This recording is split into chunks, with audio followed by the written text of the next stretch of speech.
बिस्मिल्लाहिर्रहमानिर्रहीम। अस्सलाम वालेकुम। मैं अबू शान हूँ और आप मेरा यूट्यूब चैनल देख रहे हैं। नाज़रीन कराम, आज के इस ब्लॉग में हम 3 खबरों पर बात करेंगे और 3 खबरों में पहली खबर ये है कि हैकर की जानिब से इमरान खान की एक ऑडियो लीक होने का दावा किया गया है और ऑडियो तो सामने नहीं आई, लेकिन जो इल्ज़ामात लगाए जा रहे हैं और जो चीज़ें सामने आ रही हैं वो इंतहाई ख़तरनाक हैं। और दूसरी खबर ये है कि नून लीग में इख्तलाफात के हवाले से कुछ खबरें आ रही थी और अब ये इख्तलाफात खुलकर सामने आना शुरू हो गए हैं। जबकि जो तीसरी खबर है वो ये है कि आज पीटीआई ने सुबह खैबर पख्तूनख्वा में पीटीएम जमातों को बिछाड़ के रख दिया है। तो आगाज़ करते हैं इसी खबर से कि आज वज़ीर आला हाउस खैबर पख्तूनख्वा में एक तकरीब हुई और इस तकरीब के मेहमान खसूसी जो हैं वो वज़ीर आला खैबर पख्तूनख्वा महमूद खान थे। और इस तकरीब में जो शुरका थे वो थे 200 विलेज नाज़मीन।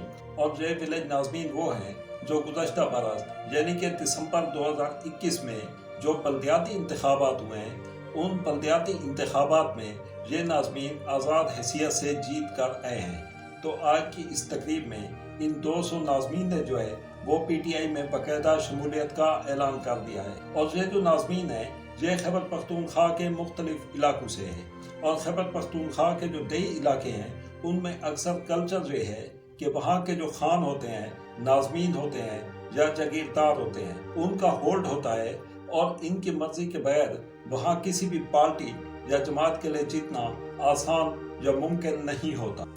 तो ये जो 200 नाज़मीन पीटीआई में शामिल हुए हैं, इनका सबसे जो बड़ा नुकसान है वो 2 जमातों को होगा।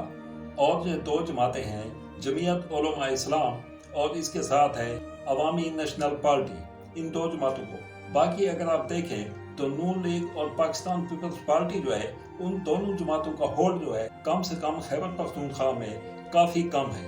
तो इन 200 नाज़मीन के पीटीआई में शमूलियत के बाद खसूसी तौर पर जमीयत उलमा इस्लाम फतहुर्रहमान ग्रुप और इसके साथ एएनपी यानी कि अवामी नेशनल पार्टी, इन दोनों पार्टियों को बड़ा नुकसान होने वाला है। इसके साथ दूसरी खबर की तरफ आते हैं और दूसरी खबर ये है कि नून लीग में जो इख्तलाफात की खबरें आ रही थी वो खबरें अब सच होना शुरू हो गई हैं। इस हवाले से कल से लेकर आज तक 3 ऐसी खबरें आई हैं जिनसे वाज़ेह तौर पर लग रहा है कि नून लीग में बाकायदा तौर पर इख्तलाफात जो हैं वो शुरू हो गए हैं। कल एक खबर आई थी और वो खबर ये थी कि वज़ीर आज़म पाकिस्तान मियां शहबाज शरीफ ने गुज़श्ता रोज़ डिश बोर्ड के इफ्तिताह करने से इनकार कर दिया था। उसके बाद आज सुबह एक और खबर आई और वो खबर ये थी कि नून लीग के जो मरकज़ी रहनुमा हैं जवेद लतीफ़ साहब, तो उन्होंने आज कहा है कि हम इक़्तिदार में नहीं है बल्कि हमें इक़्तिदार में लाया गया है और हमें ज़बरदस्ती कुर्सी पर बिठाया गया है। तो जवेद लतीफ़ साहब को 6 माह बाद आज क्यों याद आया और उसे ये ख्याल क्यों आया कि वो खुद अपनी मर्जी से नहीं आए बल्कि उन्हें किसी ने ज़बरदस्ती इस गर्म तवे पर बिठा दिया है। तो नून लीग में इख्तलाफात के हवाले से एक और ख़बर जो अब से थोड़ी देर पहले मौसूल हुई है वो ये है कि मिफ्ताह इस्माइल को चेयरमैन एक्निंग के ओहदे से फारिग कर दिया गया है और इसकी जगह इसहाक डार को चेयरमैन एक्निंग बनाया गया है। और इसकी जो कमेटी होती है उस कमेटी को भी तब्दील किया गया है और इस कमेटी में 3 वफाकी वजीर शामिल किए गए हैं जिनमें एहसन इकबाल, नवीद कमाल, असद महमूद शामिल हैं। पंजाब से मौसम लगानी, सिंध से निसार खोरो, खैबर पख्तूनख्वा से तैमूर झगड़ा और इसके साथ बलूचिस्तान से जो है नूर मोहम्मद नमर को मेंबर बनाया गया है। और नून लीग के हवाले से इन्हीं 3 खबरों के बाद अब ये दावे सामने आ रहे हैं कि नून लीग में सिर्फ नून ही बाकी नहीं बल्कि मीम और शीन भी निकल रहे हैं और नून लीग जो है वो 3 नहीं तो कम से कम 2 हिस्सों में बढ़ती जा रही है। और 2 हिस्से हैं कि पाकिस्तान मुस्लिम लीग नून और पाकिस्तान मुस्लिम लीग शीन। और इसके साथ आज की तीसरी खबर की तरफ आते हैं और खबर ये है कि आज पाकिस्तान के एक चैनल 24 न्यूज़ ने एक खबर ब्रेक की है और वो ये खबर ब्रेक की है उन्होंने हैकर के हवाले से, हैकर की तरफ से किए जाने वाले एक ट्वीट की मद में कि हैकर कहता है कि मेरे पास ऐसी ऑडियोज मौजूद हैं जिसमें ये बात वाज़ेह हो जाएगी कि फरह गोगी जो है वो प्राइम मिनिस्टर हाउस में क्या करती रही हैं। इसके साथ बशीर मेमन के हवाले से भी कुछ बातें की गई हैं اور اس آڈیو کے حوالے سے جو سب سے خطرناک بات ہے اور وہ یہ ہے کہ اس میں ایسے ثبوت یا ایسی باتیں موجود ہیں کہ عمران خان جو ہیں وہ عامر لیاقت کے قتل میں ملوث ہیں، اور ہیکر کے مطابق عامر لیاقت کے قتل کے حوالے سے جتنے بھی ثبوت ہیں انہوں نے ایجنسیوں کو فراہم کر دیے ہیں۔ اس حوالے سے ابھی تک کوئی آڈیو تو سامنے نہیں آئی اور نہ ہی 24 نیوز کے علاوہ کسی چینل نے اس خبر کو بریک کیا ہے۔ جہاں تک بات ہے ٹویٹ کی، تو یہ ٹویٹ جو ہیں وہ اردو میں کیے گئے ہیں۔